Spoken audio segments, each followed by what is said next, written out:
Trái tim của tử thần CHAP8. Người phụ nữ thấy Lưu Tịch ăn như vậy có chút bất ngờ nhưng rồi vẻ mặt cũng trở lại bình tĩnh. Chẳng hiểu vì sao cô ấy là con người mà có thể ăn đồ ăn dưới âm phủ một cách thân thuộc như thế, quả thực có chút thắc mắc. Về phần Lưu Tịch, cô nhíu mày nhìn người phụ nữ ma, cô nghiêng đầu dò tra suy nghĩ của người ấy. Tại sao cô ta lại nhìn cô chằm chằm như thế? Chỉ là cô đang ăn đùi gà thôi chứ có phải ăn bom nguyên tử đâu mà ngạc nhiên đến thế. Thật kỳ lạ, người dưới âm phủ cũng thích lo chuyện bao đồng hay sao? Người phụ nữ kia thì nhìn thấy Lưu Tịch đang ăn một chiếc đùi gà sống, đầy máu tanh chảy dài trên khóe miệng. Còn dưới đôi mắt của Lưu Tịch, cô chỉ nhìn thấy một chiếc đùi gà vàng ươm vừa chiên xong, hương thơm quyến rũ cái bụng đói của cô, khiến cô mặc kệ người phụ nữ kia đang dòm ngó gì về mình mà vẫn tập trung ăn tiếp. No quá. Lưu Tịch ôm bụng đứng lên, cô đi tới đi lui cho tiêu thức ăn, nhưng vừa đi vài bước đã bị vấp té váy áo mà ngã lăn ra đất. Lưu Tịch xoa mông, cô nhăn nhó giơ hai tay của mình, cảm nhận được sự nặng trịch của tay áo và sự rườm rà do độ dài kéo lê thê của chân váy. Cái quái gì đây nhỉ? Lưu Tịch đứng dậy tự nhìn bản thân mình trong gương, cô la toáng lên vì bản thân của cô cũng không còn nhận ra cô nữa. Thiếu nữ trong gương kia là cô hay sao? Trời ơi, ai là người biến cô thành ra thế này? Gương mặt được trang điểm một cách sắc sảo, nói đúng hơn là họ làm cho vẻ mặt cô trở nên hung dữ hơn nhiều, rõ ràng cô đâu hề có gu thời trang kiểu cổ đại thế này chứ. Xoay một vòng, Lưu Tịch phát hiện cô không những bị thay đổi trang phục mà còn thay đổi cả cách trang điểm.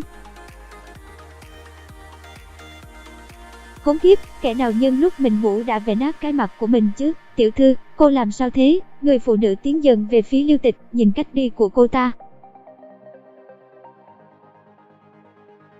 Không đúng, cô ta là ma, cô ta không đi mà đang lướt đến bên Lưu Tịch. Cô đừng qua đây. Lưu Tịch che mắt, vẻ mặt xanh xao. Tiểu thư, cô tê, tránh ra. Cuối cùng thì người phụ nữ đó cũng dừng lại hoạt động của mình. Chỉ dám đứng từ xa giám sát Lưu Tịch, vì chủ thượng đã ra lệnh bảo vệ bảo vật, cũng chính là mệnh lệnh bảo vệ tiểu thư ấy. Ngươi lui ra đi. Vâng, thưa chủ thượng. Chàng trai tóc bạc kinh đẩy cửa Bích Hoa Điện tiến vào, thấy Lưu Tịch đang ngồi bó gối trên giường, chàng ta cất giọng không quen à. Lưu Tịch tức mình không đủ can đảm để tiến lại đấm cho hắn ta một phát, cô nhát gan, cô thừa nhận. Lưu Tịch cảm thấy mình thật xui xẻo, vì sao hắn ta lại 5 lần 7 lượt làm đảo lộn cuộc sống của cô lên cơ chứ?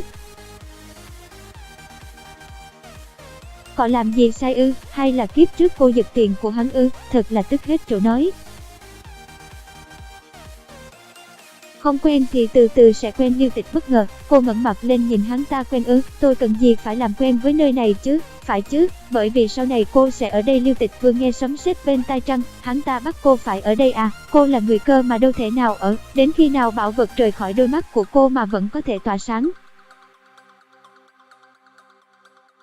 Tôi sẽ cho cô về nhà với y, chẳng lẽ chàng trai gật đầu. Khi đó tôi sẽ lấy lại bảo vật, và cô sẽ trở lại mù loà. Thì ra là vậy, hắn chỉ muốn dùng cô để giúp bảo vật của hắn hoạt động trở lại.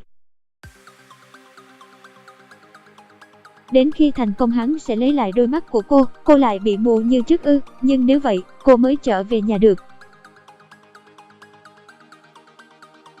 Không sao, tuy mù nhưng cô đã sống ổn cơ mà. Thời gian là bao lâu nó mới hoạt động lại? Chưa biết. Chàng trai thờ ơ trả lời. Anh ta nhâm nhi tách rượu trên bàn đá tròn mà chẳng hề mảy may đến lời nói của Lưu Tịch.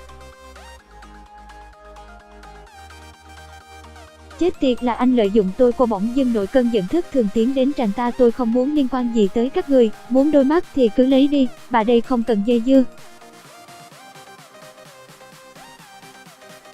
Nhưng anh đi mà kiếm người khác cho bảo vật gì đó của ANB chú ngụ. Cô tốt nhất nên ngoan ngoãn, nếu không đừng trách tôi nuốt chửng cô. Lưu Tịch chẳng sợ, cô hất cằm. Ha, sợ sao, nuốt tôi đi, có ngon thì. Trước mắt Lưu Tịch bây giờ chẳng còn là một chàng trai nữa mà là một con hắc xà to lớn, nó đang há mồm như muốn nuốt chửng cô. Hết C8.